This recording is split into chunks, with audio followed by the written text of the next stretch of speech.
Oh, wait. Go again, Street. Go again. 1-2, 1-2.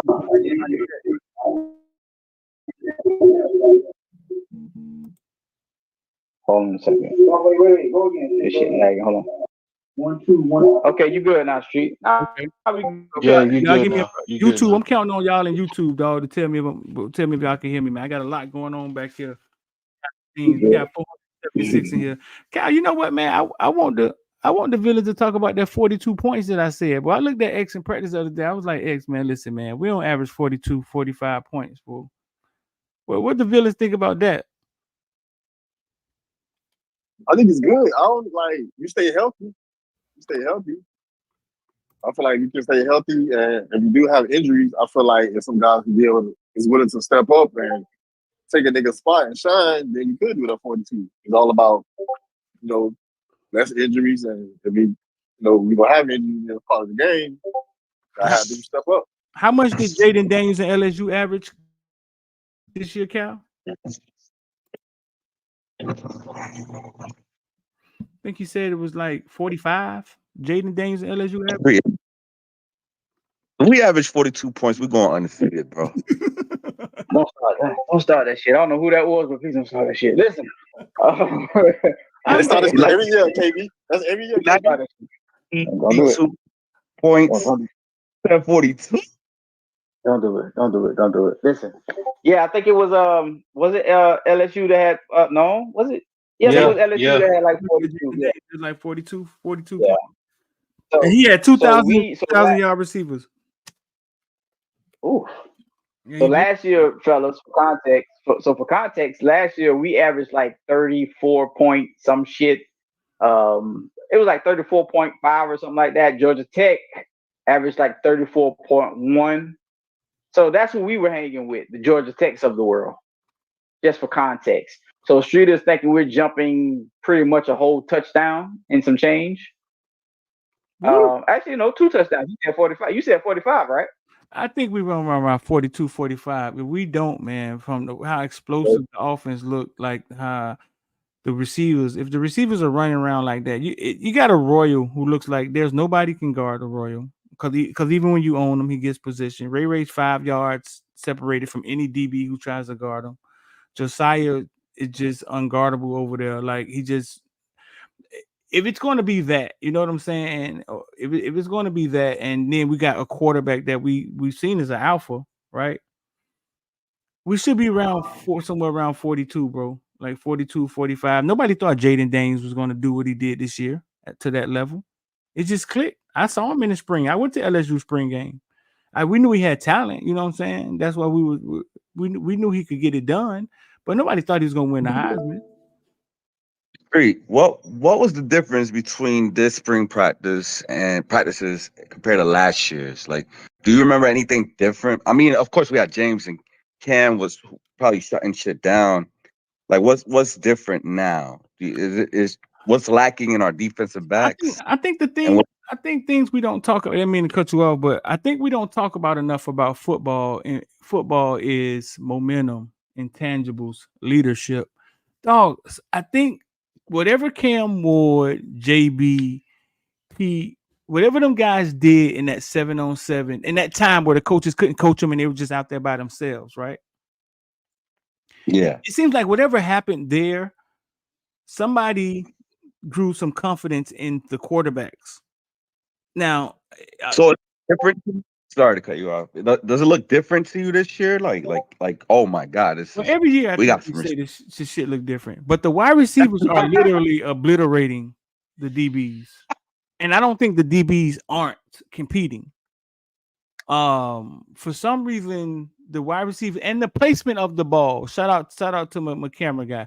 The placement of the ball of the quarterbacks are placing the ball in places where only the receiver can get it. And I'm telling you, I haven't seen it when it looked like where it looked like this. Now I'm not concerned about the defense because I think our defense works because of Lance and his mind preparation. So that's why I'm not concerned about the defense. We got a poor. Go ahead. Said that with the ball. I'm my bad. Touching on what you said about the ball placement, you think all the other quarterbacks are following Cam's lead with like where they're putting the ball at? Like what's your view? I think we got a glimpse of that shit when Shador was here. If you watch the video when Shador is here and the kid from Virginia Tech, who's the alpha in the room? It's Cam. It's Cam. It's Cam. For sure. He's teaching Y'all them. should watch that video. Right. Yeah. So I think he maybe jumped in, and it seemed as if mechanic wise he knows his shit. I was told by other quarterbacks in that room that okay, one thing he can do is throw that ball. That he has a lot of arm talent.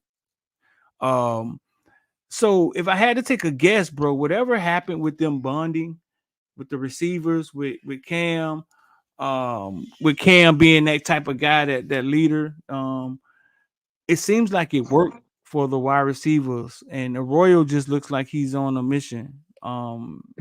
He just looks like he's on a mission. Street, you know what I'm gonna say about that? I don't just necessarily disagree with the 45-point thing. I think we could get there. I think the thing that will tell if we can get there or not this year is if that offensive line play is equivalent to last year. If it is, and they give Cam the time that they gave TVD, we scoring 45, 50 a game. You know what I'm saying? Right. So that's I think that's gonna be the factor. You know, how does that O-line translate from last year? You know, given a couple key losses. And I think you're right too about the defense. I think I'm not necessarily worried about the defense, because I think when we look at Cam and James, I think we had, you know, guys with extreme talent back there, and sometimes extreme talent, you know, like we always say, James was helping people, and sometimes out of place, and sometimes James made up for that because he had extreme talent. But when I listen to Mish and I'm seeing some other guys back there, I think you're gonna see a defense that is technically sound.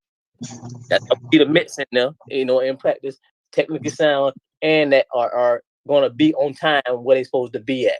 May not have the same skill level, but I think you're gonna see a more disciplined defense. Probably why you're seeing the fire that you're seeing in Guidry. So that's how I feel about it. I don't know. I think the offense gonna get 40 just because Cam is a good leader. I don't think the O line. I think he gonna make everybody look good. Like he gonna make the running backs look good, the tight ends look good, because he's just such a sure leader and a good decision maker. Like he knows what. It's not like TVD where you had to kind of figure it out. Like Cam know what he's doing out there, bro. Like this dude is projected to be the first one or two quarterbacks to come off the board next year. Like he's him. Well, I get. Oh, okay. I will say, you know, when we start talking about scoring 42 to 45 points, we start getting into rare air, because when you have quarterbacks that are commanding the offense like that, those are typically top 3 Heisman contenders. So we'll know right off bat. We'll know, you know, within 5 or 6 games whether or not we really do have a Heisman contender. The one thing that is interesting is, you know, we are definitely concerned about the defense, and so there's going to be a recipe to that. So if our defense, I would say particularly, you know, what we've been doing in the trenches with the D line, if we can get off the field on third down, then I definitely think that overall that's going to allow Cam the ability to go out there and have more chances at bat, if you will, when it comes to the offense. I think it really boils down to that. And I'm not too concerned necessarily right now with the DBs not looking good, because even though they're not looking good, I do like the fact that there are certain DBs that are not backing down, like Mish Powell. We hear a lot about him. Darryl Porter making sure he's going up against the best guys one-on-one. So those are good signs for sure.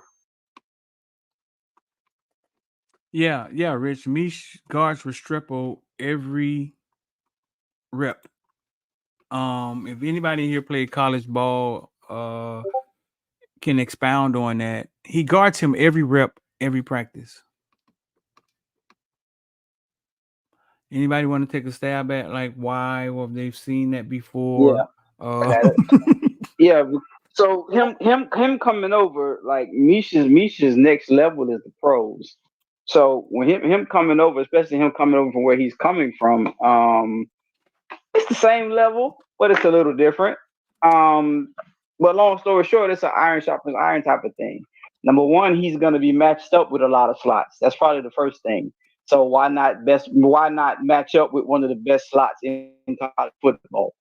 So he's going to match up with slots all day. You know what I'm saying? So let me come get this work. You know what I'm saying? Number two, if X is the best receiver right here, again, let me get this work. You know what I'm saying? This is only going to make me better. So it's more about position versus position. I need these reps because this is who I'm going to be facing, but it's also about talent versus talent. I need to face the elite type of slot talent that I'm going to face playing my position, be it safety or striker, star, whatever the hell you call that position or whatever. So that's kind of what it is. I come in and I won't, it's like walking into a battle rap. I'm DMX. No. Where Jay-Z at? I want him. I don't care about none of the other dudes. So that's kind of what it is, in my opinion. I agree with that too. I think that he can't. We gotta understand where Mish coming from. Mish came from a Washington team that had one of the best receiving corps in college football, and I think that when he came here, he quickly identified a guy like Restrepo as being kind of on an elite level, and he said he took that challenge to say, hey, this is how I'm gonna raise my level every day and be where I need to be in my money year. So I agree with you on that. Yeah, it also raises the level for the rest of the room. Like he's coming in and saying, "Hey, look, I'm the senior here. This is how we rock. I want the competition." You know what I'm saying? So if it's the best against the best, that's how it's the same way we used to do. Like Heat, I know Heat are like that. It's the same way we used to do. I can guarantee you. You know what I'm saying? Philip Buchanan probably would walk up and say, "Oh no, I want to guard RJ Johnson." You know what I'm saying? That's the kind of competition that we used to have. So that's basically what you got. You got veterans coming over here saying this is the way it's supposed to be. I ain't finna sit here and no. Give me the best dude or whatever. So it's good for him. It's good for him as a leader to show the rest of them, what you're supposed to be out here doing.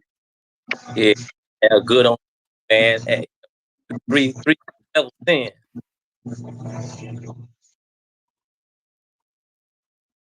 I was I guess to touch upon what y'all are talking about, like back to Cam Ward, right? Like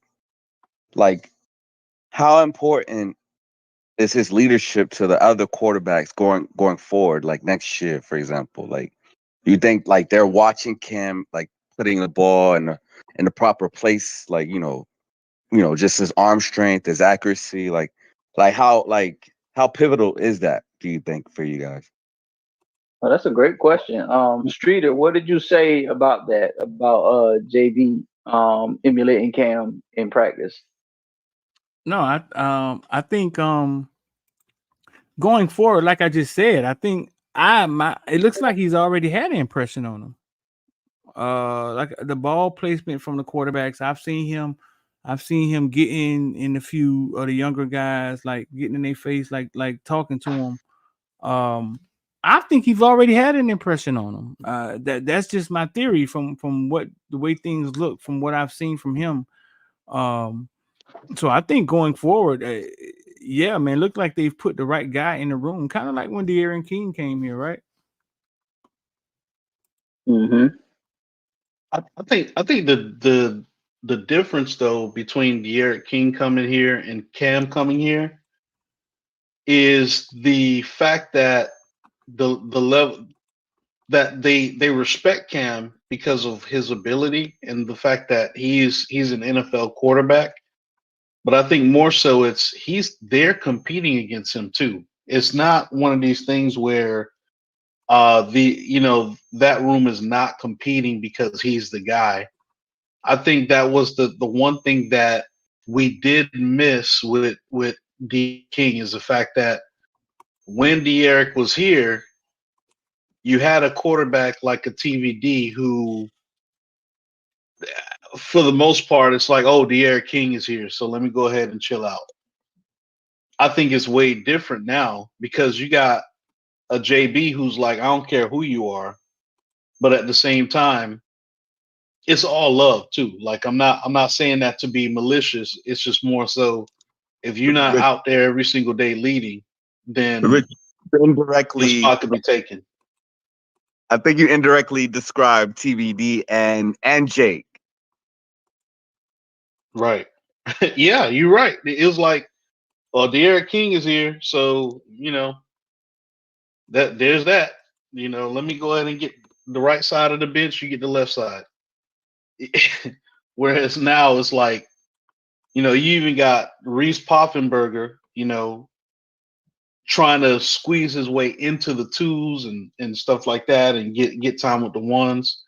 So you got guys who are not waiting for their time to come, but they want their time to be now. Mm-hmm. And the guys are learning. The guys are emulating. There's times where you'll see JB get in after Cam, and he's doing the exact same, throwing to the exact same receiver. Like Cam just went in and did this and threw to the X. JB comes in and does the exact same thing. So he's being a sponge right now, and that's kind of what's important. Like Rich was saying, like, man, you can come in and be the best leader you can, but the guy behind you ain't ain't with it. Ain't much of an impression I can leave. You know what I'm saying? But you got right now, you got guys that want to be great, guys that want to compete. Poffenberger wants to eat. Poffenberger like, bro, I ain't come over here to just be a depth piece. I want to actually play this game. You know what I'm saying? And we all know JB. JB likes to compete no matter what y'all think or what y'all think y'all heard or what have you. And even Emory. Emory ain't too keen on taking these third and fourth string reps. You know what I'm saying? These guys ain't just sitting there and just twiddling their thumbs. They ready to get out there and play. And I think that Right. going back to what Street said too, I think we really got the right guy in the room, because I think given the situation that Cam had kind of in the off season, man, where he went back and forth between entering the draft and coming back, and I think that we got a guy in the room right now that's going to raise the level so high, because he's not only Cam's not competing against college quarterbacks this year. I think Cam is competing against this loaded draft class this year because he feels he could be in there, So I think you got a guy that's coming out with, a lot to prove and wants to solidify that he, if not the top quarterback, one of the top quarterbacks that'll be. And that's great, a big situation for our room, He competing against Shador. Not only Shador, I think everybody in this class, in the current draft class, Drake May, everybody in that draft class, because he feels he should be there. That's true. I didn't think of it that way. Yeah, I wanted to bring up. I remember what we talked about the other day. We talked about when we pulled up the Texas A&M game and the offense, right?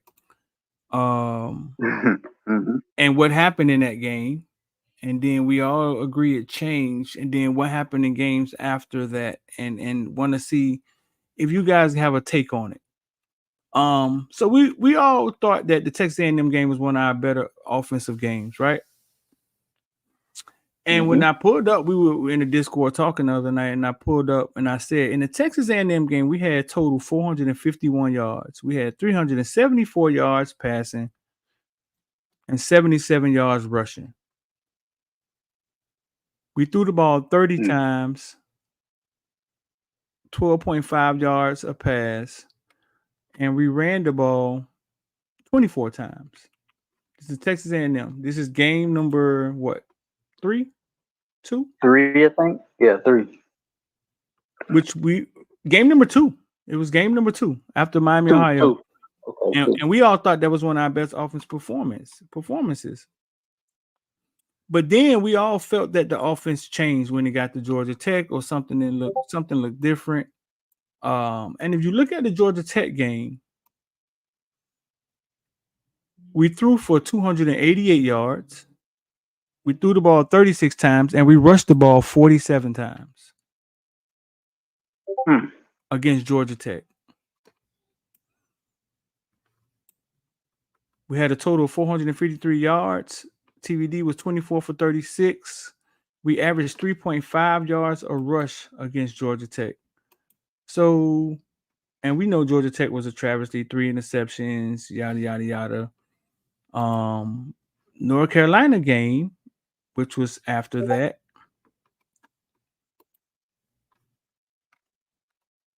we had 500 total yards. We threw the ball 33 times, and we rushed the ball 43 times. Now, just listening to those numbers, and we could talk about my theory and Cal theory after that, but we all said something changed, right? Well, obviously, what did change was we turned into fucking Georgia Tech or Colorado or Barry B. Henry 3-man backfield. We started running the ball. Villains, any of y'all have a take on what y'all believe happened? Like, why did we start rushing the ball so much?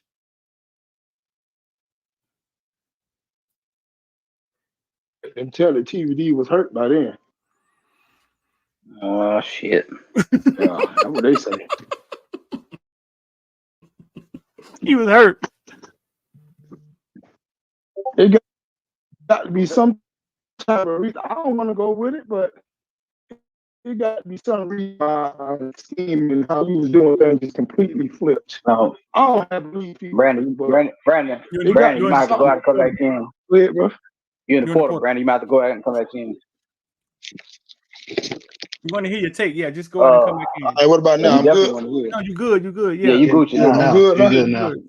Yeah, run it. Listen, I'm not saying he was hurt. I don't know that he was hurt or he wasn't, but it had to be something for how our whole offensive scheme before it just completely changed like that. I know we ain't a fan of TVD, but he gone now. Let's be real about this shit. It had to be something. I don't know if he was hurt or how significant the injury was, but that's just what they say. So I'm just playing devil's advocate. It had to be for a reason. They didn't just completely change what we was doing after going undefeated in the process to what we did after, and we started losing. They kept it up. It was something behind that shit. That's significant. Well, look, Brandon, you my dog. Brandon, you my dog and all that shit, and you know what I'm saying. You cool as fuck. I ain't gonna let you play devil's advocate because I don't want you to go to hell for lying. So, let's get back to that. But somebody else had an explanation. Go ahead, run it.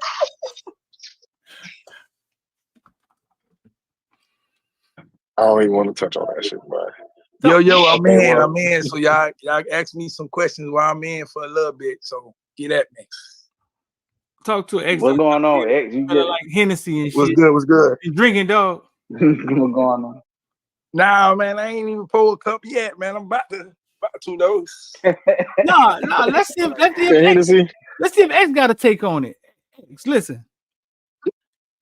And Texas A&M was one of our best offensive performances, right? Yeah. In Texas A&M game, I don't know if you knew this, X. I'm gonna go back and look at these stats again. In Texas A&M game, we rushed the ball. First of all, we threw for. I'm gonna pull these stats up. 374 yards. Right? We threw the ball 30 times. Yeah. We rushed for 77 yards, right? And we rushed the ball 24 times. Then when Georgia Tech game, which we all felt something changed, something changed in Georgia Tech game with the offense and the way we were running the ball. In Georgia Tech game, we threw the ball 36 times for 288 yards, and we rushed the ball 47 times, X. In North Carolina game, that's 47 times, X, we rushed the ball. In North Carolina game, we threw the ball 33 times for 273 yards, and we ran the ball 43 times, X. And we were losing. Why, X? What's your theory on why the fuck did we turn into Oklahoma of '86 and started running the ball? Like, why did we like what happened? Well, what happened was they started allowing us to get the little 4-5 yard runs per carry because teams started playing basic zone. And the Texas A&M game, you see, we had, if you check that game, I think we had like over seven plays of over 30 or 40 yards.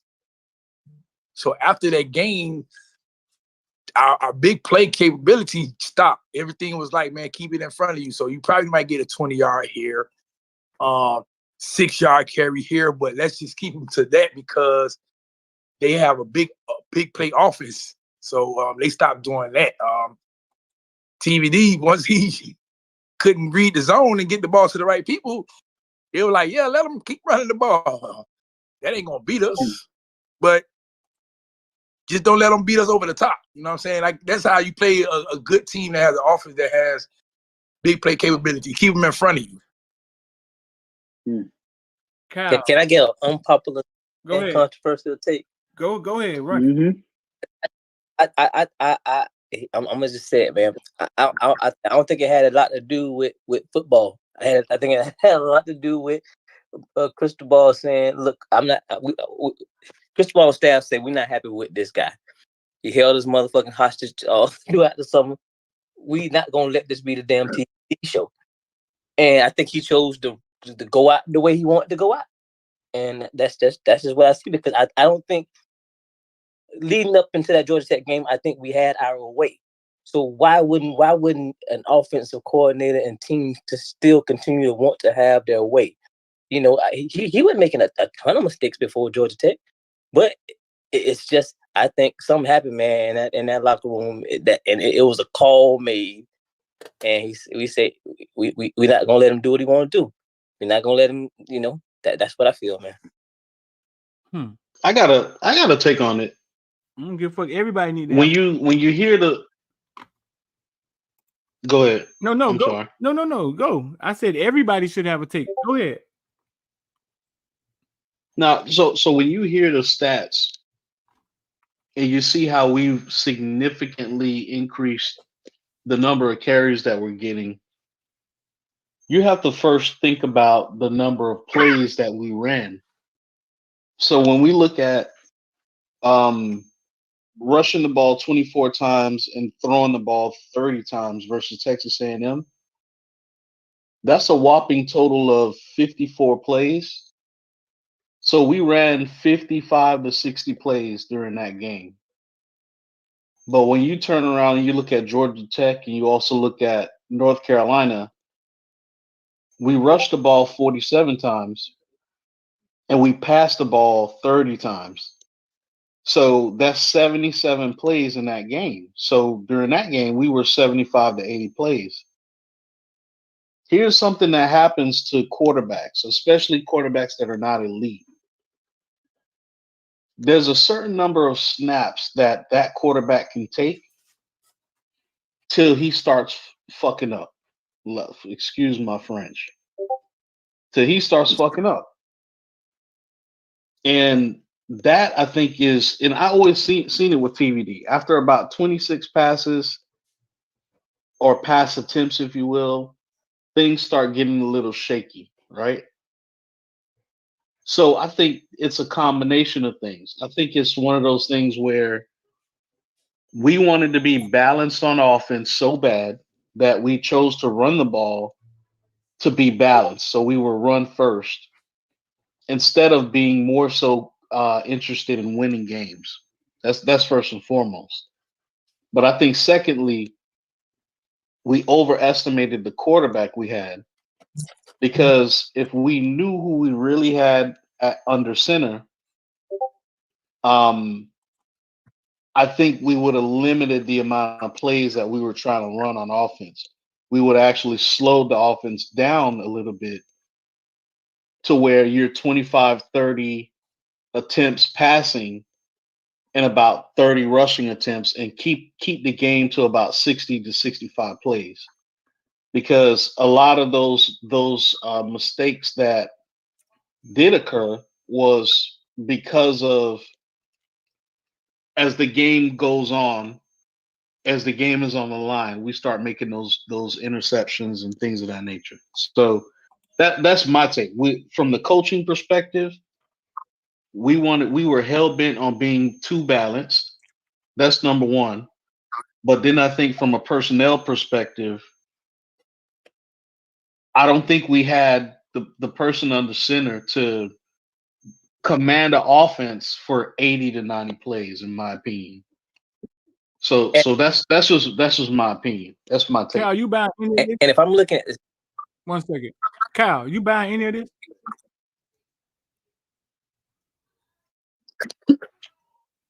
Am I buying any of it, man? Fuck. Probably not. But y'all go ahead. Go ahead, bro. Go ahead. yeah, Y'all go ahead. I'm looking at if the stats are correct. TVD had 1 interception until the Georgia Tech game, correct? Yeah. Mm-hmm. He had 1, and he was completing no less than about 66% of his passing. That's not a bad season. That's why I say it had to be some. I think Rich is right in a way where we didn't have the right guy, but I don't know if it had to do anything with football because that's a pretty clean season thus far. He had 3 picks in that Georgia Tech game, but leading up to that, it was pretty clean football. It was something they were seeing, man, that they didn't like in that guy as a leader. It was something they were seeing, man. Like, and I think he said, man, we gonna run the ball. That's what we're gonna do, and we're gonna win. We're gonna win. How we gonna win? And then you seen the transition to Emory. Hell, do we even know if TVD was really hurt when we saw Emory come? That man was hurt. I think personally we're looking at it too deep. He's an old lineman. That's what they want to do. They want to run the ball. Simple as that. Now that's the shit I'm buying. I'm buying this motherfucker. I don't know who that was talking. I'm buying your shit. You can sell me something. Repeat it. Repeat what you said. Hey, bro. so Wait up. Let him finish. Let him finish.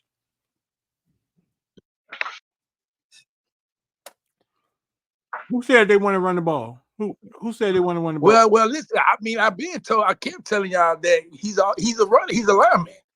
He wants his offensive lineman to be the best unit on the field. Let me display my offensive line by running the ball. But at the same time, I hear a lot of you say, listen, no coach wants to sabotage his career by just going out there and losing the game. I think he they realize, okay, even if TVD is fucking up, he's probably our best solution for us to win. When the ending of the season came, when those questions came about, it was, okay, well, what can we do to try to at least save the season? And that's why Emory was coming in the game and stuff like that. But yeah, no coach wants to go out there and just say, hey, we're going to lose because this guy's bad. That's just not smart. So to save the season, they played Emory instead of JB. I mean, that's what I'm thinking. They probably have no confidence in JB. I don't know. That's what I'm thinking. Yeah, that's a different conversation. We don't need that. My take on that, no, that wasn't about saving the season. That was coaches have egos. Coaches have egos. Mm-hmm. Sometimes they want to be the one holding the torch. They want to be the one that says, oh, I discovered this guy. This guy made it happen. That's how I see it. Sound about right. Yeah, my opinion. But as a, I guess to make it connect, we're just talking about, how we go from one thing to the other. You know what I'm saying? So what's to say we don't have that same issue again this year? Mm-hmm. Right. How do we? Yeah. Well, one thing I would say, and I keep telling you, Street Up, Kyle, Medi, and Rich, is they didn't bring Cam Ward here to just say we're gonna turn around and hand the ball off. That one thing I can say. Me and Street have been going to practice, and we can literally tell you that the passing game looks like what it's going to. They look like they're going to throw the ball because the receivers are big. They are better. They have a quarterback who knows where the ball is supposed to be going. Not only that, the rest of the quarterbacks, Reese, JB, they're looking good. So it's looking like they want to throw this ball this year because they have the better receivers, I guess, as a core. The tight ends are more healthy. You know, and at the end of the day, you can't always still run the ball 20 to 30 times. You know what I'm saying? So I don't think it's going to be the same scenario as last year. The main focus is health. You know what I'm saying? If they stay healthy, then I think it's a successful season, both passing and rushing. Because last year we had over 551, 5,200 yards. You know what I'm saying? 2,000 yards rushing, over 3,000 yards passing. That's a pretty good offense. We just couldn't score in the end zone. You know what I'm saying? That's the bad part. What do you think the ratio going to be from passing to rushing? 60, 40, 50, 50? I think it'll still be like 55, 45. And I think for this year, they want to have some big plays. And again, as I said, once the big plays stop happening, then you start seeing the offense struggle because a quarterback just couldn't get the ball in the right places. If they have big plays, it makes the offense a lot easier. It goes a lot better. And just the fact that Fletcher is coming off injury and with him being hurt, our running back room is kind of a question mark. We got a lot of guys that we like and got potential, but they're not proven. So even with just that, at least at the start of the season, I think they at least rely on Cam Ward because our backs ain't proven. They can't stay healthy, and shit, you got Cam Ward. So I think at least at the beginning, we rely on him. Allen's been proven. We still got Jay Allen. He's been a little proven. He's not a big physical back, but he's got a little. I like him, but he ain't proven. Ain't nobody you finna hang your hat on. He's not now. So that's why we got running back, but that's why we got running back by committee. But that's why we got Cam Ward. That's why we got Cam Ward. We finna throw that. The running back room though. I'm not worried about it either. I'm just saying we're not finna rely on that. You gotta be worried about it. You gotta be worried about it missing it though. I understand. I get what you're saying. And look at this fact that we can actually run the RPO now. Yeah. So that's the extra fact that we didn't have with TVD. Along with the RPO, love to see Dawson, man, and that's why I'm hoping that our running game is dependable because quarterback best friend is a running game, man. To keep it honest, I think that I would see some Dawson incorporate at some point in the season some under center action, man. Given that you got a guy that's going to want to go to the NFL, man. Do y'all think we see play action plays with the going to the tight end across the middle? Like if we doing the RPOs and do play, do y'all think we see play action? I hope so, because this is Cam's senior year, Cam McCormick. So I want to make sure he's getting enough balls. Oh, so he can show. KB, you with the shits, KB. Come on, KB. Come on. Hey, we all talking about Cam, right? I'm talking about Cam too, and I'm trying to get my dog to the NFL. You foul for that. Nah, I want to see I think Strepo, not Strepo, but Elijah and what's the freshman? Lawton. Yeah, Lawton, that's the freshman. Hey, we gonna see them two a lot on the field together. Kyle, Arroyo has forced himself on the field, bro. There's no way that Arroyo's not on that goddamn field, bro. I'm gonna scream Bloody Mary. Oh, two tight ends sets, baby. Two tight end sets. Can't nobody stop that. We gonna look like fucking Tom Brady, Aaron Hernandez, and what's the boy Gronk. That's how we gonna be out there looking with Arroyo on the left and Cam McCormick on the right. I love it. Shit. Cam McCormick. You still with that Cam shit? Oh no, he'll be. He'll have that man. This is where he gonna be at. He gonna be in the backfield, blocking, whatever in the back. That's where he gonna be at. No, but real shit. I'm gonna give you some real shit. It makes us that much better because now you have a guy that it's like it's the same thing as Restrepo, right? I'm not comparing the two, but hear what I'm saying.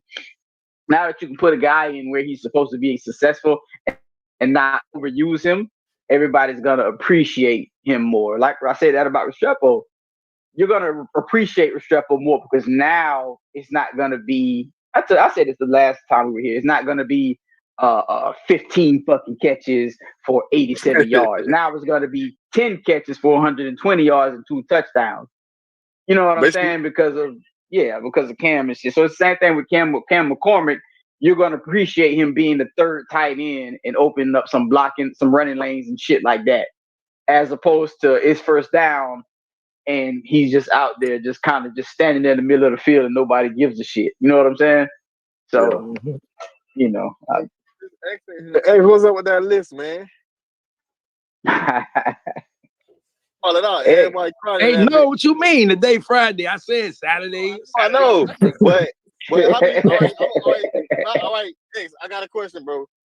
All right, throw the list out. Position, you ain't gotta say no name, just say position. How many receivers do you have on that list? And how many you have 2 receivers on that list, like position players, like I'm far as like receivers, and I'm gonna say maybe safety. And maybe 1 or 2 D linemen. Said 2 receivers. You said 2 D linemen. Yeah, I'm saying 2 D linemen. Like, dude, I'm talking about D linemen. Yeah, D linemen.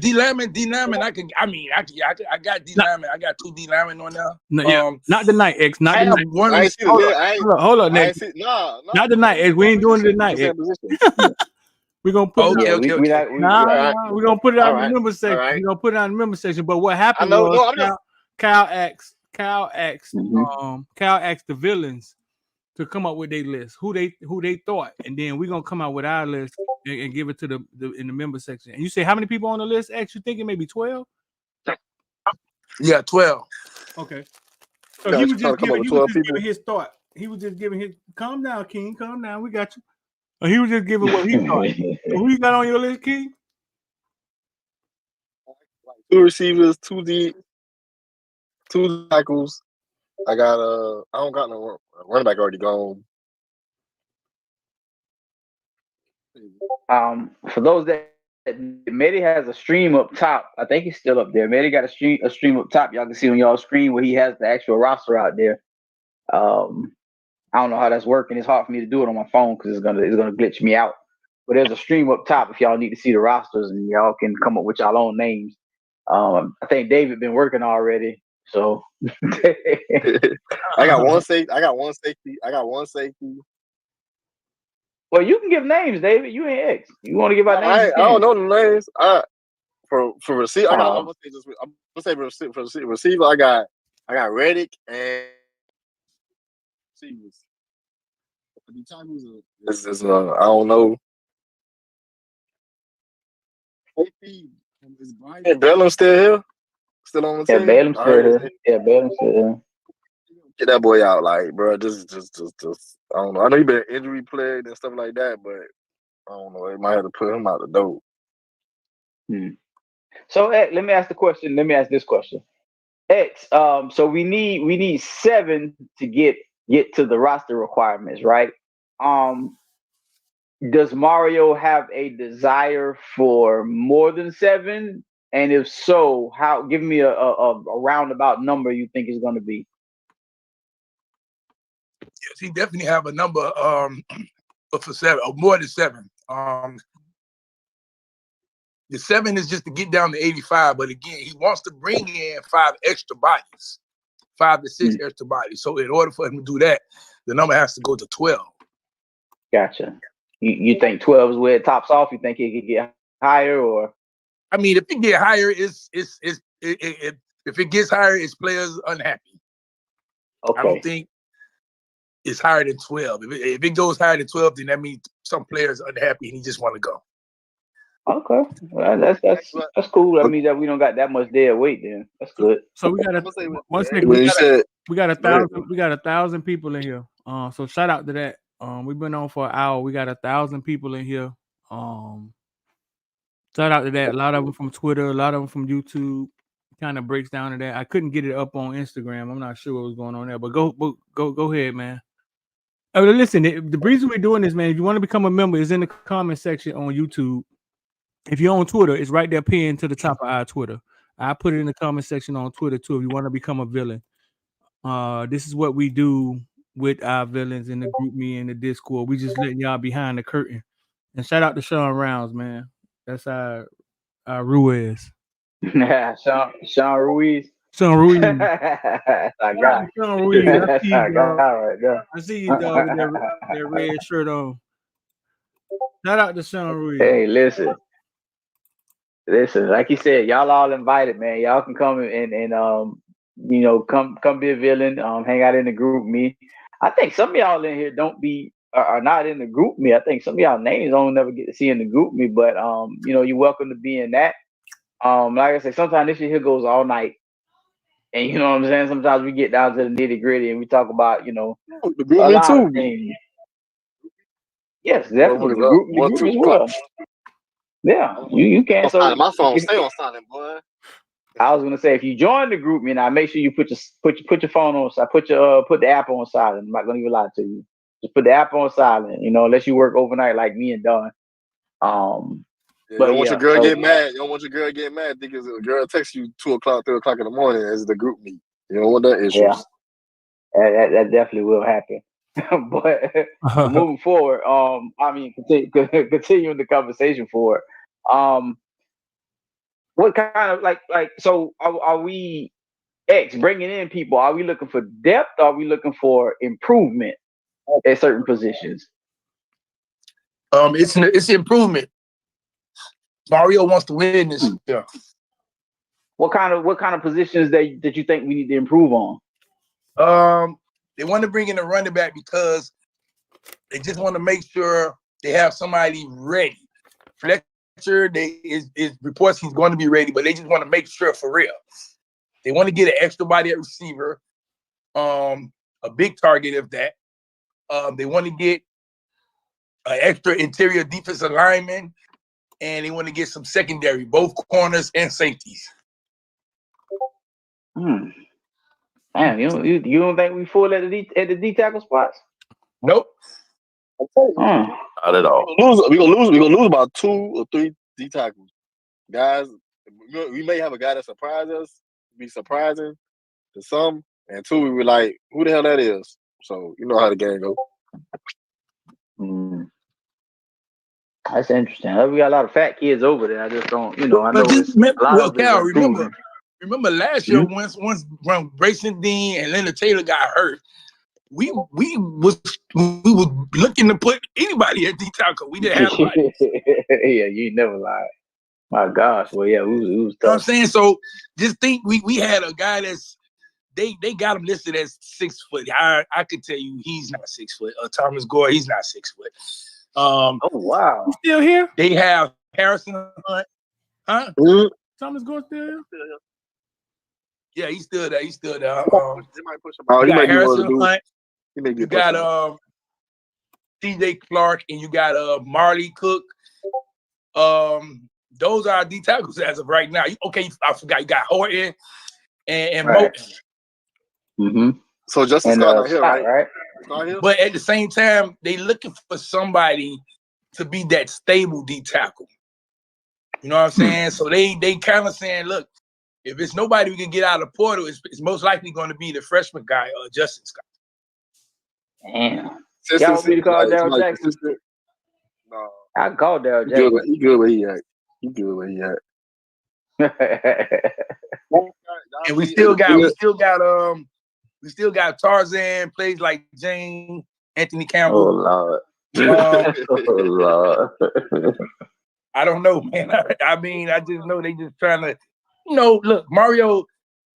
I think Mario really wants to win this year because he has a lot on the line financially because of the people who's spending a lot of money saying, hey, we've given you enough to not be sorry. So you got to win. Oh, you went and got one of the best quarterbacks. You basically saying, we're going to win this year. They looking for their return on investment. That's what they looking for. They're like, do you think this is a do or die season for Mario? Not saying that they gonna fire him or nothing, but like, do you think it's like do or die season for him to really like prove like I think, and I honestly believe this. I think if he doesn't have a successful season this year, the money starts to kind of draw away, and now you got to do it off the strength of your name. Basically, like they put a like tight rope around it. Like they gonna feed you like a kid. Like give you allowance like a kid. Give you like a certain amount. Yeah, you know they'll be like, man, you know, okay, well we need Penny this pinching. budget for me to go out here and recruit this class. Hey Mario, yeah, this is what we're gonna give you. You know what I'm saying? Because you ain't winning. So why are we gonna give you the maximum budget and you ain't pulling your weight? Basically, gonna do like Smokey Mama, give them a certain amount of money and say make it work. Basically, yeah, make it work, man. Put some. What they say, man, we ain't got no milk. Put some water in that shit. Do something. X, what they got going on this weekend? They got practice tomorrow. They got some big time recruits that's gonna be down there tomorrow too. Like they scrimmaging tomorrow. Four of them, I think. I'm not gonna say they're gonna commit tomorrow, but 4 of them that's coming down there tomorrow is going to be in the class, and they real top guys. I said, are they scrimmaging? Oh well, I didn't get no email. I think it's just a regular practice though. Shit, we'll never get no email for no scrimmages. We don't get invited. Oh well, yes, y'all gonna be there. I'm finna try to see. Y'all gonna be there. I'm finna try to see if I can get. Yeah, like they usually don't let the media in for scrimmages. Let's see. I'm finna try to see. Like a full-on scrimmage with a full gear. But listen, man, if they Mario said they weren't gonna do. Don't see you Mario said they weren't gonna do a scrimmage this time. Wait, hold on. What's the X? Hold on. I say if Speeder don't get that email saying we could be there, I'm going down there tomorrow. I don't care. He gonna take a kid. Yeah, I'm bringing recruits, man. I'm bringing recruits. What y'all want me to do? Like no Hennessy. What you was saying? Let you smell no Hennessy, X. Heat, what you was saying, bro? No, I was just listening to the interview Mario had did. He was saying this first one this weekend here was gonna be more like they might do a little 7-on-7 or something like that, but it wasn't gonna really be a scrimmage. He said that'll be later on in the spring or whatnot. Oh, okay. Yeah, it is kind of early because they in pass, but they haven't been hitting. So that would be kind of like just knock on a scrimmage on a Saturday. I don't know. That's how motherfuckers get hurt. You want them to start, hitting in practice first. Yeah, technically the first scrimmage is actually next Saturday. Mm-hmm. Technically, but man, Mario does some weird, strange things. Who knows, man? He have a practice tomorrow morning and then have a scrimmage at 10 p.m.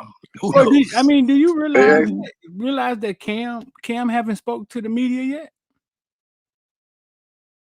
No, he did. Cam spoke the first. No, Cam was the first offensive guy to speak. Yeah. No. You sure? I'm sure. No quarterback has spoken. Oh, I thought he did. No, he hasn't done a formal interview. No. They didn't even do an announcement. He just been on the team. Welcome to quarterback is usually who you trot out there in the spring. That's usually who you trot out there in the spring, right? To talk and do interviews. I think all the quarterbacks on gag order or something, bro. I don't know. They learn from that TVD bullshit. They learn from that TVD bullshit. TVD did some naming shit, didn't he? Against Virginia. Like we was loving TVD then. Listen, man, let's not forget the times where we were loving TVD, dog. Okay, where Medi at? Medi can't talk tonight, so yeah. That was when Lashley was here, though. That was his. Hey, look, that's when his handler was here. His handler's gone, Street. Handler. Boy ain't been right. That boy ain't been right since. No, football is so simple to me, dog. If TVD is my son and Lashley leaves, I'm leaving with Lashley. Like football is so simple to me, bro. Like Lashley is the one make him work. I don't even know how how does he end up in Wisconsin? You know what I'm saying? I'm sorry, I can't. Yeah. Uh-oh. Well, where? Hey, I had got word that Lashley didn't want him to come to SMU. Really? Oh wow, that's tough. Yeah. That's hard for I me. mean, that's how tough he believe it, no, because you got to think of how tough it probably how you got to think of how tough and how handicapped that might have been for Lashley to know I got to work with a quarterback that I have to one read every play, so I have to scheme shit. Oh god damn, it's thunder! I have to scheme shit open every single time, so I can understand that. I don't know if I don't know what to say about it, but I can understand what X is talking about. Lashley was in love with Derek King. That's why he wanted him over there. Like he used to let him call plays in the spring game. See, and when Right. that's what Lashley saw that shit behind the curtain. Hey, He knew listen, Eric was y'all good. don't pay attention. Remember, I said the only reason TVD was successful was because Derek King was still there with him. Once Derek King left TVD was nothing. Hold up. That's He ain't had nobody. No, He ain't had Hold nobody up now, behind X. him. Hold up Yeah. now, X. This was one of the rare times you was right and wrong. Because you was really high on TVD before he took that ball. I was. Fact. I look, man. I still, Fact. And you I were still so slapped right, myself in the dog. head And for you that, took 'cause I all thought the TVD credit was for going. it. Let's get No, into I it. was look. look. I was right and I was wrong. I thought TVD was going to be the savior, man, and he was the enemy. for a He second. was the devil. Nah, he was for a minute. He was for a minute. Somebody who don't Yeah, let hold Medi on. out. They done let Medi out that they ain't gonna I kill was you. gonna say All right, change the subject. let Medi get one off. Nah, let Medi get one off before you have to use his asthma pump. You know my dog can't Hey, breathe tonight. hey, you know me, man. Y'all say you said them 3 initials.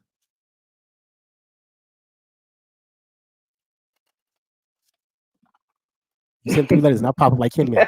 The same way shout to Sean Brown. Say Sean Brown 3 times, pop up and pay your mortgage. You said 3 initials, I'll pop up like Candyman. I do not care. X, yeah, X. Me and you on the personal, we would go back and forth about Mr. Tyler. But yes, I do agree. He was handicapped, but that brings out a good point, because I think we're seeing the same thing now in that room with Cam Ward. You got to have somebody elevate the room, right?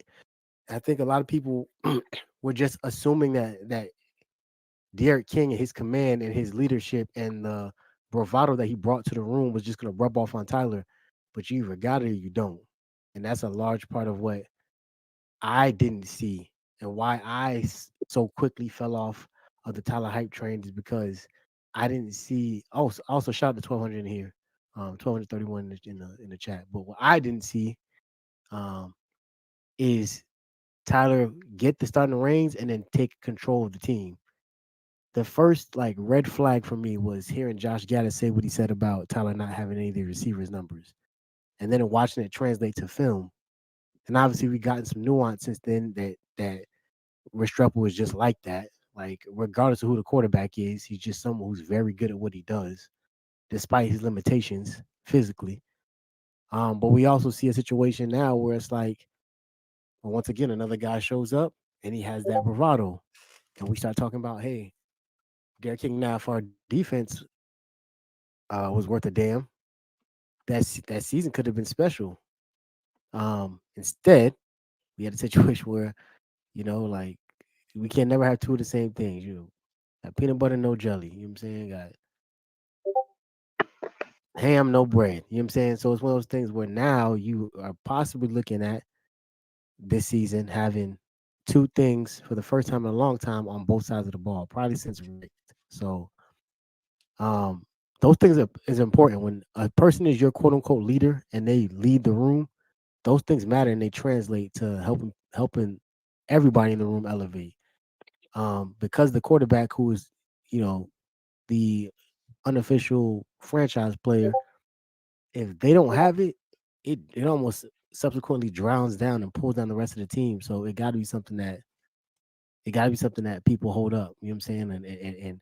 And take seriously. Because if you don't, then yeah, you're cooked. So, and I'm out. Go get your You breathing have some treatment, good, my boy. you have some good points there, Manny. I'm gonna add to that though.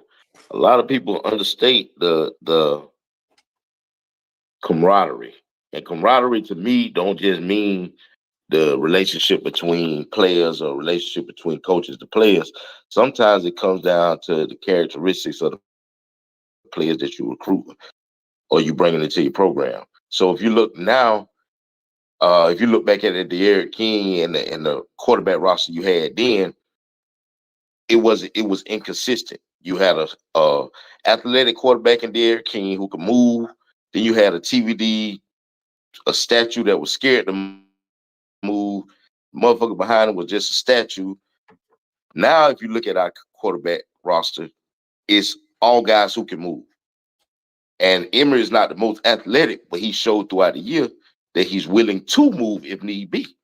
So your offense doesn't have to change. Your type of scheme, your schematics don't have to change how it had to before. So all of that is plays a part in team building. And if you look at the way Mario is structuring his team, it's like that at every freaking position. On the O-line, there's certain size, changeable. Linebacker, there's certain size, they can be interchangeable. Safeties, corners can be damn near interchangeable. You can have a safety roll down, play in the box. That's what they're doing with Mish right now. Or he could run with the nickel. You know, I mean, Mario knows how to structure a team, and he's structuring his team to where it's balanced, both offensively and defensively. If you're playing a team that's gonna say, like X made a mention of, they're gonna sit in the zone and try to keep everything in front of you. Okay, we're gonna dink and donk your ass across the middle, bubble screens, and we're gonna run your ass down, run it down your throat. If you fuck around and come up and try to man up, we're gonna bomb you over the top. He's trying to bring that certain element, that dynamic to our team, so we don't have to be one-dimensional. Where a team can't come out there and just say, "Hey, we're gonna shut them down by doing this," which is what happened to us last year with TVD. The crazy thing about all that is, again, that shit ain't happened under fucking Lashley and when Lashley and King was here. We had White Vic when Lashley and King was here, and that RPO was fucking working, bro. You don't think Emery don't reconsider that mobile shit? He had a couple months. I don't think so. So Cal, Cal, the one thing that Lashley and Tyler did great was the up-tempo part of the game. If you watch that season, every time the game slowed down, TVD didn't do good. It was always his up-tempo, which is the one thing I said I felt like Mario and Dawson should have done. You created up-tempo for him. So that's his game. His game is up-tempo where he don't have to think much. Just get the ball, and it's the player's already there. It's going to go there. The defense, they trying to figure out where they going, but TVD already know where the ball going. But when he has to sit and think where the defense is going to go, now you got a brain for him. Yeah, X did say that. X said that the whole year. You got to get first downs for tempo to work though, and if not, it work against you, and that's what was happening. Right. He was going, you're going 3 and out and putting too much strain and stress on your defense. So that tempo only work if you able to get those first few first downs. If not, man, you putting a strain on that defense, and I think that's why they really couldn't do it with him this year. Hey, can we have a Restrepo? Can we have a Restrepo moment, Moo? I've seen. Go ahead. X was there Thursday, bro. Man, that you talking about that play when he was falling to the ground? When he's falling to the ground, the play where this man is doing things at the point of when the ball gets in his radius, 5 feet within his radius, when the ball is almost there, he's doing things to the DB, bro, that I haven't seen like close up, like you know what I'm saying? And we're standing right in front of him, watching him grab Mish, and when the ball gets there, grab him, pull him close to him, right? You know what I'm saying? What Sly said, in order to get separation, you got to have a marriage. He'll grab him, pull him close to him, and when the ball gets there, he'll push him off. And you can't really see it, but he's doing what he have to do to create that separation that his speed doesn't create, bro. And listen, he's taking this shit to another level, bro. He's become like a technician at the wide receiver position, and I hope them guys are picking up on some of the stuff he's doing. But dog, he's gonna have a hell of a season this year. That's NFL talent. That's what you see. That's NFL talent right there. Not saying he a first, second round. I don't know where he gonna go, but what he doing, he's showing you. He's NFL bound. Right. He go up another 1,000 years season. He'll go second round. I like him to go second round. He into it. He ain't even got to, man. That man got years. Yeah, he got years populated now, dog. He done did the same shit every fucking year, dog. So he consistent. You think it's Consistent. Y'all think he can sneak into the second round? No, I don't. I personally don't. 1,000-yard season, yes. If he run a 4.5, he going in the second round. I don't want him to run. I personally don't. I say Marvin Harrison Jr. Exactly. Don't run. I say don't go run. Fuck it. Make them watch tape and make sure. That's still gonna be a question mark if he ain't just pulling away from people, which he haven't done his whole career. So whether he run or not, that's still gonna be a question mark. It will be. Yeah, at this point, that's all they want to see. I think running helped. I think running hurt Rambo. It did. I think it did too, big time. Okay, let's talk about it. I know we respect this NFL combine and we respect the NFL so much. What would happen if you don't show them some shit that they want to see, right? What would happen? Yeah, what would happen? Go out there. X need to go out there and do just like Anquan Bolden and run a 4.65 in the 40 and show them on tape that bitch. Even though I ran a 4.65, now motherfucker couldn't stop me. That ain't gonna work. Now motherfucker couldn't stop me. That's a bad business decision. If this man knows he's gonna run a 4.6, he's not built like Anquan Bolden. That's a whole different story and a whole different. Almost 6 foot. And he not black. 6 foot full of muscle. I'm gonna say it. Well, and he not black. I think he he not just black. bet off not running. Don't give him nothing to talk about. Let him guess. But if you actually run, now they got something to pinpoint. Okay, this motherfucker's slow. Mm-hmm. But if you don't run at all, let them guess. That's what the combine is, bro. The combine is a chance They just sat there to lose value. It's like a stock. You know what I'm saying? Like I tell people all the time that Apple's stock price don't got shit to do with what Apple is as a company. The combine is a chance for you to walk in there and for them to get you at a cheaper price. Now, some people raise their price at the combine. They do. But if you don't think you're gonna raise your price, why go in there and devalue yourself is my question. If you don't run, what they gonna be like? Oh, he ain't running. Well, you got a bunch of fucking tape that says, hey, this guy is wide ass open with 3 different quarterbacks. Mm-hmm. Next time his mama walk by, I'm gonna pull it to the side and be like, hey, listen. Listen. I don't think he should run. Like it. Hey, that's opinion. That's opinion. But like KB said the other day, we was talking about Braxton Berrios. You ain't back there running on punt return or kick return unless you got some speed, dog. And he got plenty to take back there at punt return. Come on now, he ain't got no speed now. He don't never return the ball. He ain't going back. Hold on. There's a difference though. There's a difference though. It's true. That is true, but it's a difference. They're not going to let him. They're not going to let him return in the NFL. Barrios is going to return in the NFL because he got speed and he's got time on his pro day. You know what I'm saying? And the combine that tells these people he's fast. And everybody remember this: it's not us against X. We're just talking about the mindset of these people that run this fucking stupid ass pro day and make these choices. Everybody else is like, yeah, he can make the second. I'm flat out saying, no, I don't think he can make the second round. But you have to understand what I'm saying. This shit is all what they decide to do with the combine numbers. And the shit is goofy. The shit is not football. But at the end of the day, that's the shit they use. That's why you have a guy like Rambo can go out there and tear the fucking college up and not get fucking drafted. You know what I'm saying? And that's what's going to happen to X. He's going to get drafted. You know what I'm saying? But I don't think he's going to be a second rounder just because the way they value he's not going to have a 4.4. I mean, if he can, hey, look, go do it. That'd be great, right? But I'm thinking he's not going to be a 4.4.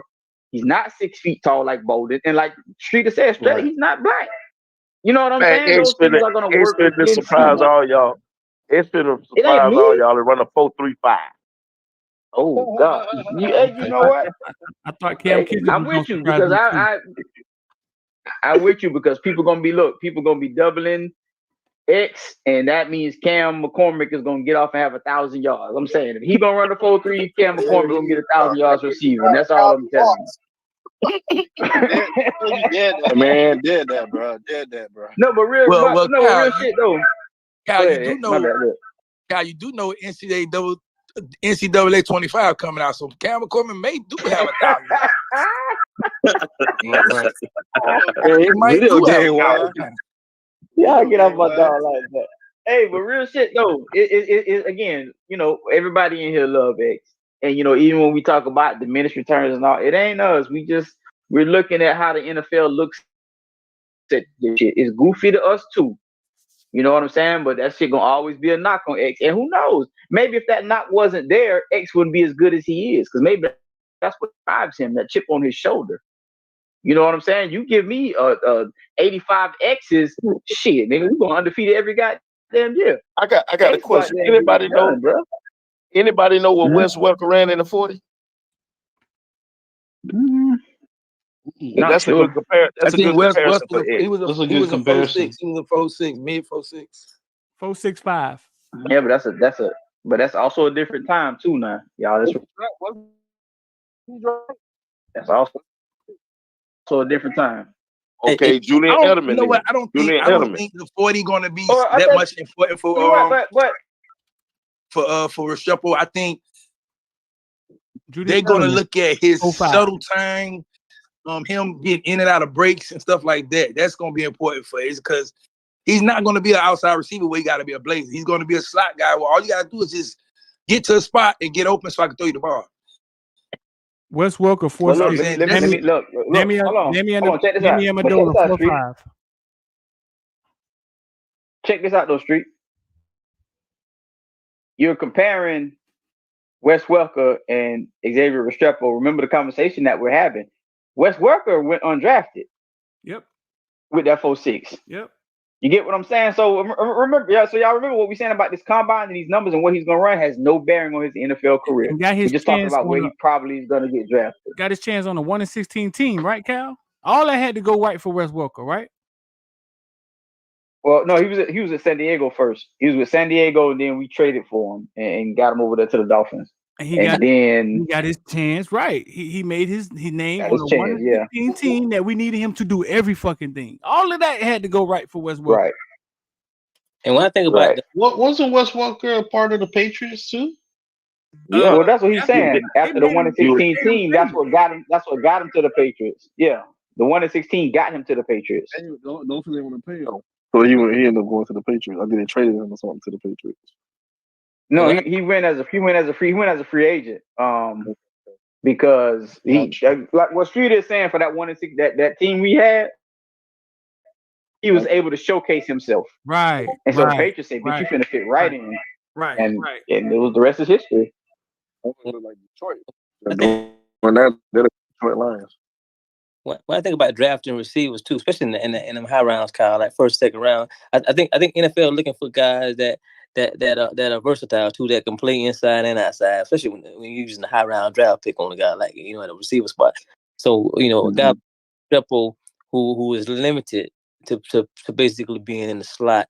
They're gonna use he's gonna go as a free agent. They're gonna use the late draft pick because that's what they're looking for, football players, and not necessarily. He'll go 3 to 5. Mm-hmm. Yeah. He'll go 3 to 5. Right, there you go. Like he's saying, remember, there's a value to the draft board. Jimmy Johnson started that. So yes, Wes Welker maybe he may be good enough to be a second, but everybody's gonna know that if we wait another round, we can get him. It's not gonna be, you know what I'm saying? There's a value to it. Go ahead, bro. Exactly, and it didn't just start with Wes Welker. I mean, these guys, this kind of mold of receiver. We saw it from Wayne Quebec to Wes Welker to Edelman. Mm-hmm. A smaller guy who was just a football player and it was, had great hands. I do got a question for Street and X though. In practices, do y'all ever remember since X has been here, that he was on this much on fire this much in practice, maybe like with this many highlights? But he's always been good in practice. He's always been good in practice. I think when he first got here, we just was going through so much transition with other receivers and quarterbacks and offensive schemes that once he got comfortable with a guy, which was Tyler, he just was outstanding. But he's always been good in practice. One year he got hurt and then he didn't get on the field, but he's always been good in practice. Remember when Gaddis said he would take X with him anyway. Say X never lost a rep in practice, and that was 2 years ago. But it seemed as if it's more in I don't know, it's more in our face now that they practicing in the IPF. Maybe they do one-on-ones, they compete more often. I don't know. It seemed as if we're watching him compete against the DBs right in our face, like we're in the IPF. You know, the IPF is like there's not much that much space in there, so it's happening right in our face. But he's always won all his reps in practice. Like he's always kicked ass in practice. But it seems to be like a little more intense. It seems to be like Mish is actually challenging him, which I know y'all hear he beating Mish, but dog, listen, it's literally a battle, right? It's Extrepo 19, Mish 2, but still, dog, it's like a good 2. I don't know how to fucking explain it. He's getting better. They're getting better. I'm watching it. You know what I'm saying? That's hey, why. so Streeter, let me ask you this, right? Could it be, and I thought about this the other day when I was out there. I said, could it be that Mario is saying, let me display my top guys, my senior guys this year so they could get drafted high? Because it looks like, okay, Cam Ward, Restrepo, George, Michael Powell. It looks like those, all the guys who are upperclassmen. It looks like he's saying, well, let me display how good these guys are so they could get drafted high. Well, I hope he is. I don't think nobody's. I don't. Well, I was told by somebody. You know what I'm saying? One of my sources. I was told that he asked Restrepo to practice hard, so Josiah Trader and these younger guys can see what it looks like, what an elite guy looks like. Not saying he didn't always practice hard, but I was told he was asked to. You know what I'm saying? Just to be an example. And he's going hard, not like a dude who's looking at the NFL, man. Sometimes these guys shut the shit down, bro, in their last year. And understandably, I understand why. Right? You're looking at $1 million in a couple of months. It's hard to go out there, you know what I'm saying, and put it all on the line one last time. But no, I think competition, X. I think you recruit a better guy. Shout out to Mario for that. You recruit a better guy for 2 years. The competition comes in. You got a night car. You got a Ray breathing down your fucking neck. You know what I'm saying? And I think the competition lifts the practices. Like when I talk to the guys who played in the heyday, and when I talk to Sion Williams, and he always, one thing they always say is that, man, it ain't the coaches, it's the players. It's not the coaches, but it's the players. When I got there, blah, blah, blah, told me what to do. I had to meet these times. If I didn't, them boys was coming to see you. It was the players controlling the practice. So to guys who played on teams like that when the culture was already there, they believe that it's the players and not the coaches. You know what I'm saying? But it's the coaches because the coaches set the culture. And then the competition and the leaders, they you know what I'm saying? It runs like on cruise control. So I believe it's I believe it's a mix of the competition. The guy behind you can come in and take your spot. The guy in front of you is bigger, he's faster. I think all of that is starting to come into play. If that makes sense. Yeah, street. One thing I was because my bad, X. Just real quick, it's just what we hear though, and I'm sure what y'all see is drastically different from just like, remember years past, springtime, the common theme from the wide receiver group is drops. Yes, I Drops, totally forgot drops, about that drops, shit. Threw up in my drops. mouth just now, bro. I totally forgot about that shit, but you're like right. every year. It was like every year we heard they dropping passes. They dropping passes. We not hearing people just.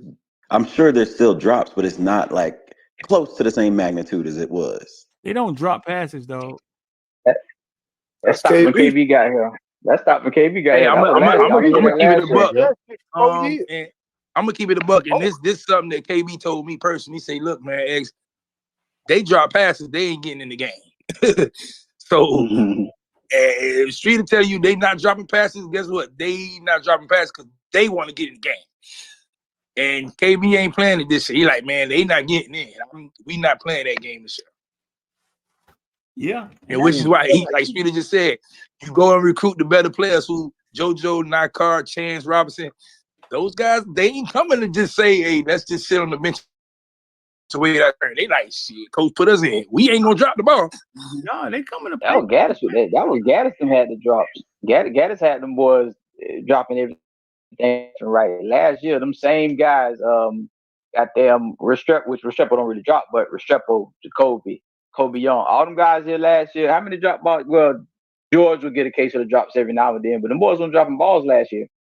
But it We goes gotta back. remember too, though. We gotta remember It goes back, don't Restrepo and Jacoby was hurt during the Gaddis era. But doesn't it go back? Cal goes back. It goes back to Pope, and it goes back to, you know what I'm saying? The drops have been going on for a while. Yeah. Yep, it did. Yep. And we got 1,500 people in here. Shout out to that. Shout out to that. The situation with that was when Pope them was here. It's a part of what you're saying, Street. Now you got competition behind them, like you said, them guys, JoJo and them boys ain't coming here to sit down. When Pope them were here, I'm not gonna say no competition behind them, but it wasn't. They weren't being pushed, and I think the biggest thing was what X was said. They weren't being benched either, and that was my biggest concern when Likens and those guys were here. I'm like, y'all just let them go out there and run routes and drop the goddamn ball, and you put them right back out there again. The next play, the next game, the next y'all. I think he came out after maybe 3 or 4 games and said something about, I think we're gonna have to start giving some of the younger guys some looks because of all the drop, whatever, whoop, whoop, whoop. And then the receivers kind of picked it up. They kind of picked it up. I think Harley was the first, and then they kind of picked it up. And then by season's end, all that shit just kind of came back, except for like Harley. Hope with the dropping balls again. What's the boy? Dropped the damn ball in the goddamn Wiggins. Man, that shit was. But again, I'm looking at the coaches. Y'all put. I don't give a damn what the freshmen can or cannot do. I'm not putting you in because you know better. And you dropping the ball. I'm not in accountability. We accountability for so long, and now we have it now. Well, I'm gonna go ahead and give one thing. One thing I've seen. I heard this. I kept telling y'all. I've been told this, that Mario is going to allow his coaches to coach. Watching Mario on the practice field, it looks like he is taking the CEO role where he's just walking around every position, making sure everybody's doing things the correct way, and creating the football team.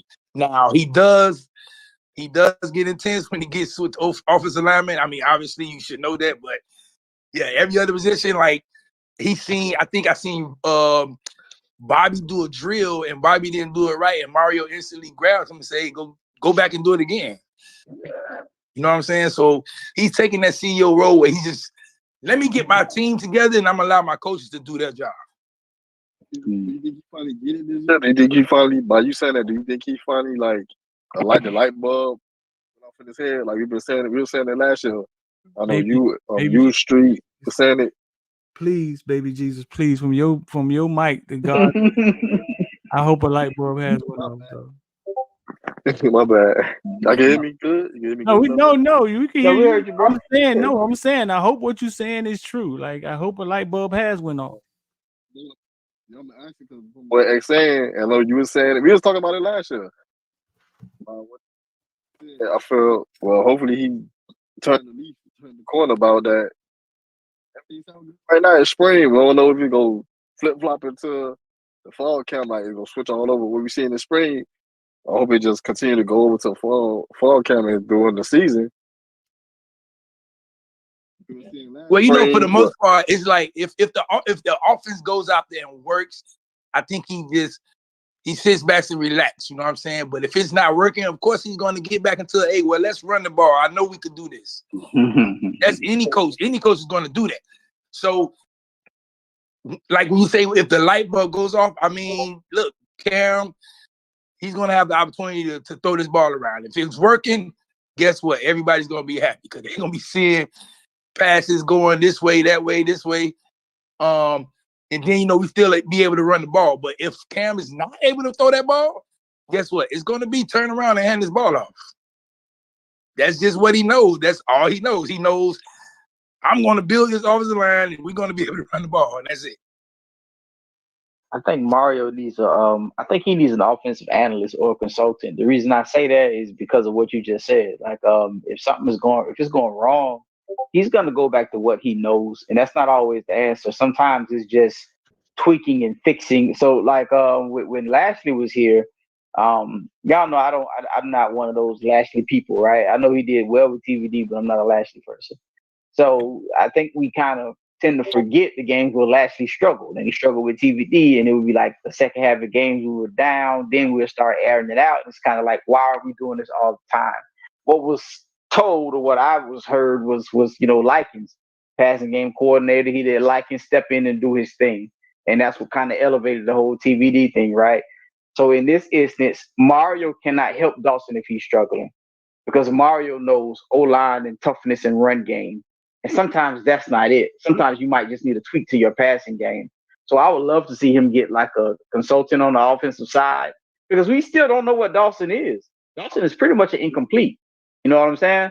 So I would love if we had like some kind of consultant. So because everybody needs help. I don't care who you are.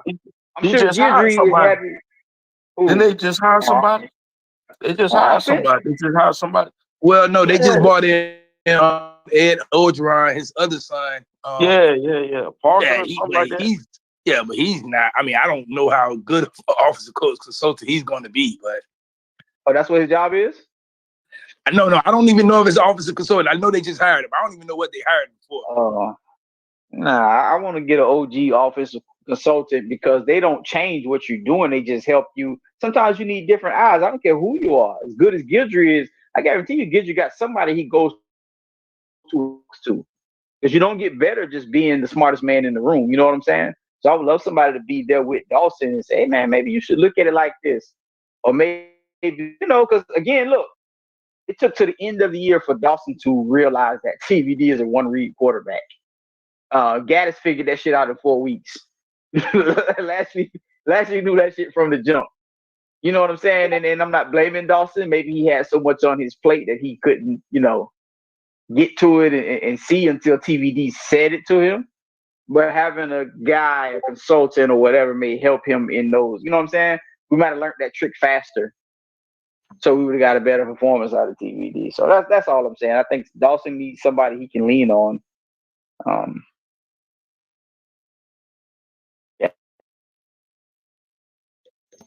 Dawson said last year that Mirabal actually that touchdown in the backfield where the orbit play on the goal line. Yeah. I don't know. I don't trust none of them. It's my opinion. The power spread.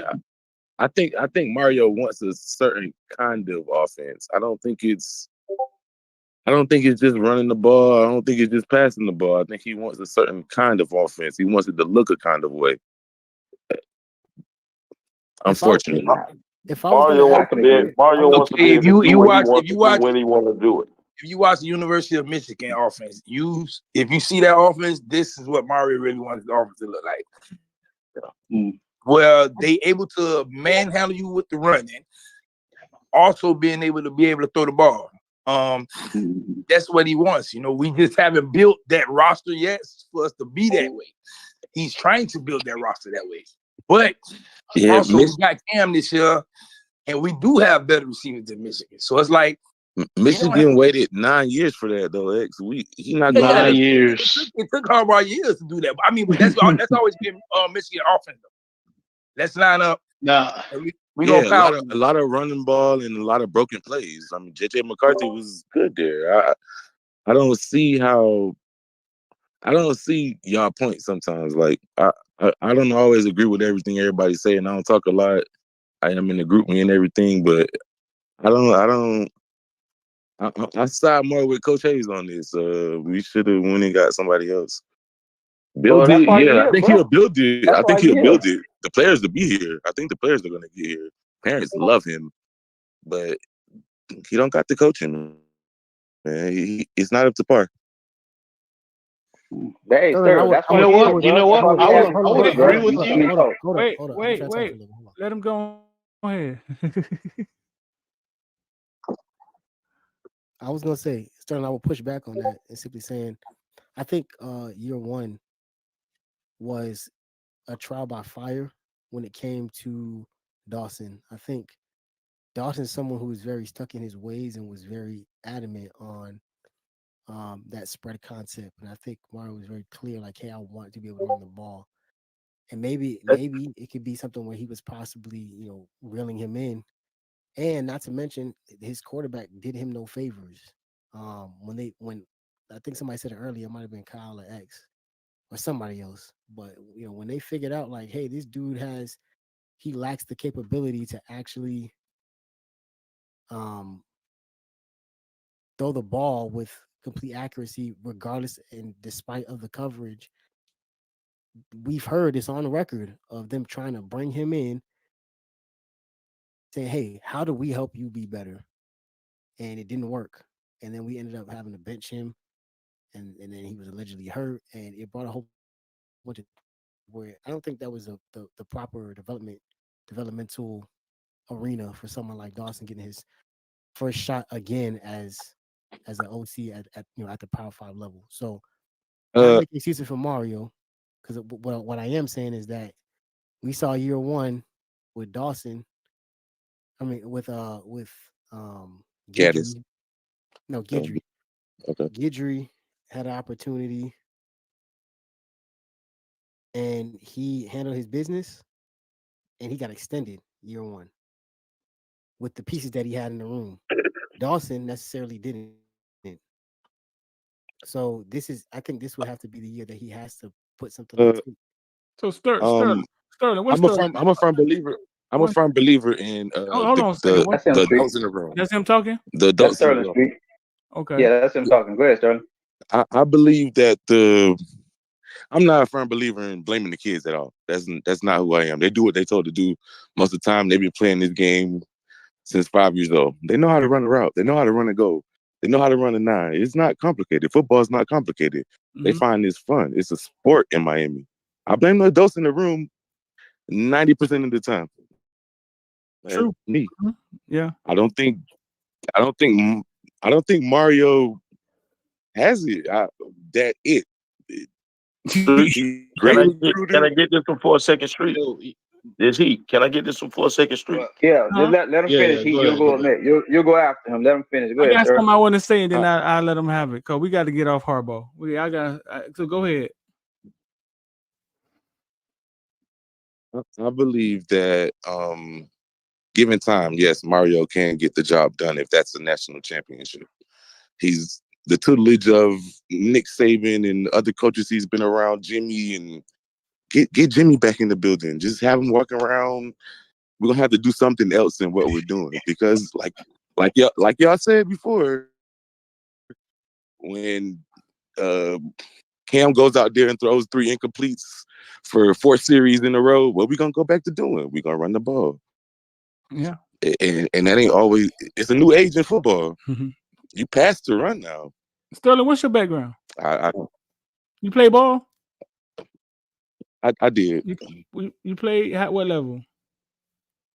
I played at Kansas City. You play for Kansas City? Who you play with? You play for you play for the Legend? Of course. Yeah. Go first. Okay, so I'm gonna say I just don't. Go ahead. No, bro, we understand what you're saying. Those are the conversations we have. We understand exactly what you're saying. But I think there's Okay. other ways to look at it. We understand, but I think there's other ways to look at it because what you're saying, I believe is correct, right? But I think there's a lot of aspects to winning. But real fast, and then we're gonna let who that is wanting to talk, Kyle. I wanted to Heat say I something. want Okay, to say Rich, something in real response fast, to him. and I'm gonna let Rich have it. So listen, when y'all talk about Harbaugh taking a long time to win, right? When y'all say that, Harbaugh first season in 2015, he was 10-3. His second season, 2016, he was 10-3. Do y'all know that? Yes. Right. And then he went 8 wins, 10 wins. Then he went whatever. He went 8 wins, 10 wins, and then he went 9. And then in 2020, which was a COVID year, he won that. We just throw that out. There was 2-4. Then the motherfucker started going to the playoffs. So where was this failure at Harbaugh that people talk about? I think Ohio State. Exactly. I think the You bar have is to ask they fans because they was about to fire him twice. Well, I just 3 times, explained it to probably. y'all. His first year, he was 10-3. His second year, he Peter, was we understand his record, but we're saying man, fuck them. Man, I Michigan don't was care about these about to damn fans. fire And him. I don't care about him beating Ohio State. That ain't our fight. that's their fight. You know what I'm saying? Okay, but the school was about to fire him twice. I don't care, X. My eyes are telling me, right, that we would have took him in a heartbeat. Yes or no? I don't care Maybe. what Yes. I don't Of care what course, their standards absolutely. are. I don't care what their own. You got to beat Ohio State in order to be a good coach. And that ain't our fight. I don't know why we always had this Well, conversation. Don't provide nuance. what I was There gonna is say nuance though, behind what I was gonna say on that in regards to what Sterling was saying, I understand what he's saying. I agree with what he was saying. But one thing I disagree with was that Mario wasn't the right pick.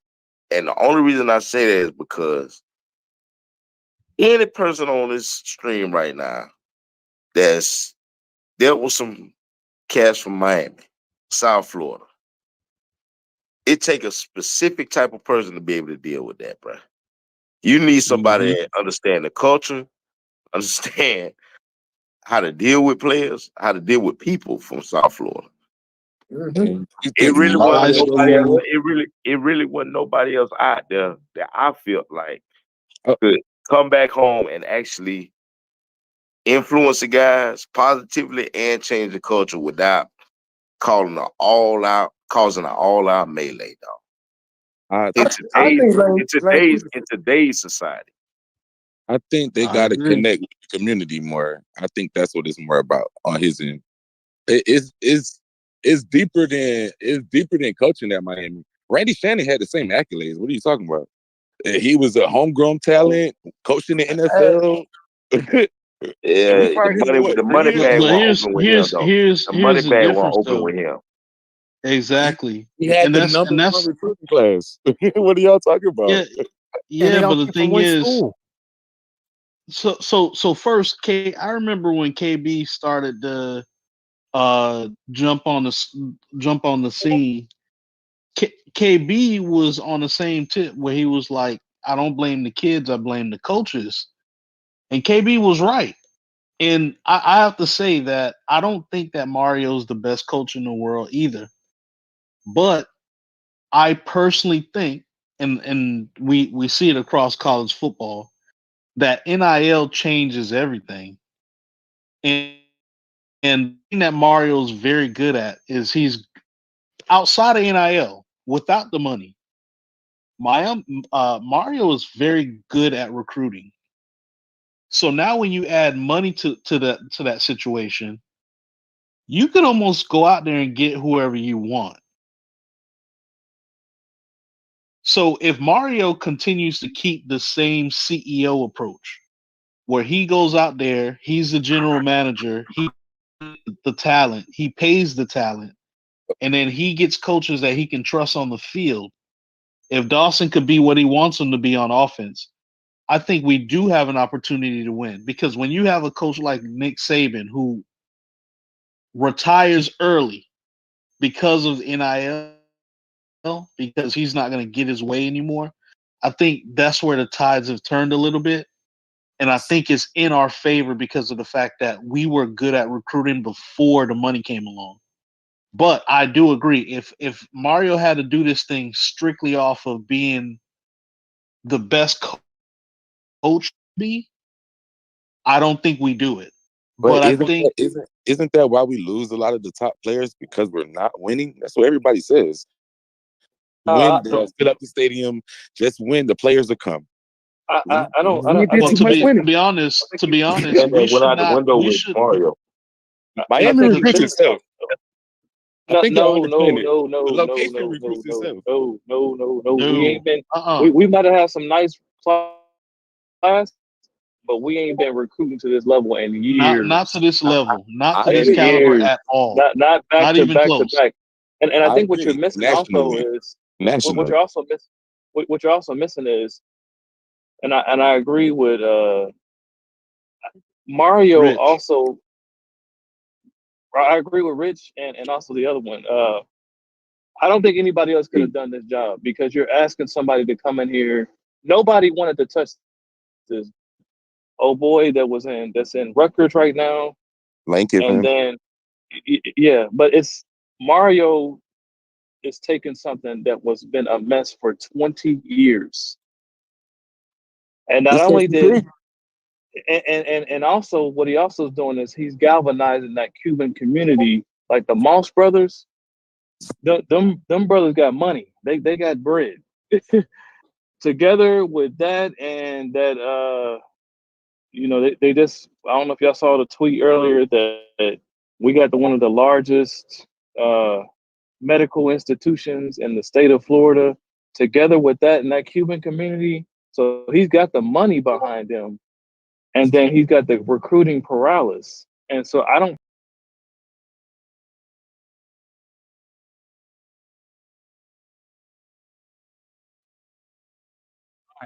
So YouTube, that's just a little taste. That's a little taste of what goes on in the Discord. You want to become a member, in the top in the comments. We'll get in here and finish this conversation. Um, and back in the Discord, it's just a little taste of what goes on in the Discord with the villains. Shout out to y'all. Shout out to y'all jumping in. We have 1,500 people in here, man. If you're watching on Twitter, the link to become a member is at the top of the Twitter and it's in the comment section. And if you're watching on YouTube, it's pinned at the top, man. But if you want to, we just did that's 2 hours of us going in and talking about just allowing like a round table of what's going on in the state of University of Miami, and you see, get a little interesting. So shout out to everybody that tuned in. Shout out to the villains. And we're out of here.